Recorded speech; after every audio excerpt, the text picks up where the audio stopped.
আমিও অনেক ডিম খাই বুঝছেন, কিন্তু আমার শরীর তো চিয়ায় না। কেন বলতে পারেন বাবুল ভাই? আমি তো অনেক ডিম খাই,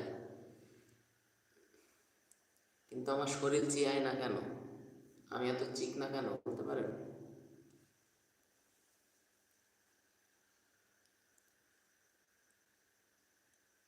আমি যাই কিছু খাই না কেন, যদি দেশের খাবার সব খেয়ে ফেলি তারপর আমার শরীর চিয়ায় না বুঝছেন।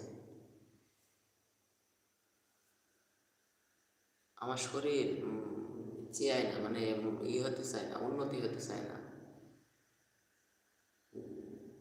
শরীর কমবে বর্তমানে যদি একটু না খাই, কম খাই বুঝছেন। আমি যদি খাওয়া দাওয়া একটু কম করি তাহলে আমার শরীর কমে যাবে, তাড়াতাড়ি কমে যাবে। কিন্তু যদি একটু বেশি খেয়ে ফেলি, শরীর যে একটু উন্নতি হবে এটা হয় না।